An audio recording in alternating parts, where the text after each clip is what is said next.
Hi friends and families, நான் உங்கள் sunlight educational world Indhu. So நாம் இன்னைக்கு பார்க்க போகிற topic AYUSH counselling 2025. AYUSH counselling அப்படின்னா என்ன? So AYUSH for A for Ayurvedic, Y for yoga and naturopathy, U for Unani, S for Siddha, H for homeopathy. So இந்த ஆயுஷ் கவுன்சிலிங்ல வந்து 4 கோர்சஸ் வந்து அவைலபிளா இருக்கு. ஸோ அந்த 4 கோர்சஸ் என்னன்றதை பார்ப்போம்.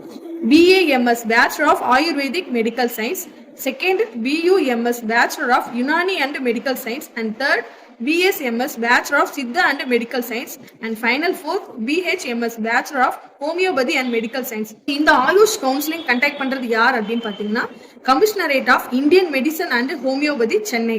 ஸோ ஆயுஷ் கவுன்சிலிங் எப்போ ஸ்டார்ட் பண்றாங்க, எவ்வளோ ரெஜிஸ்ட்ரேஷன் ஃபீஸ், லாஸ்ட் 3 இயர்ஸ்க்கு எவ்வளோ கட் ஆஃப்க்கு வந்து கவர்மெண்ட் காலேஜஸ் கிடைச்சிருக்கு, ஸோ பிரைவேட் காலேஜஸ்க்கு எவ்வளோ ஃபீஸ், எந்தெந்த கேஸ்ட்டுக்கு ஸ்காலர்ஷிப் வந்து எவ்வளோ கிடைக்கும், ஸோ இதை பத்தின டீடைல்ஸ் எல்லாமே நம்ம நெக்ஸ்ட் வீடியோல அப்டேட் பண்றோம். ஸோ இந்த ஆயுஷ் கவுன்சிலிங் பத்தி உங்களுக்கு ஏதாச்சும் டவுட்ஸ் இருந்துச்சுன்னா டிஸ்கிரிப்ஷன் பாக்ஸ்ல எங்க டீமோட நம்பர் கொடுக்குறோம். ஸோ அவங்களுக்கு நீங்க கான்டாக்ட் பண்ணி உங்களோட டவுட்ஸ் எல்லாமே கிளாரிஃபை பண்ணிக்கோங்க. தேங்க்யூ.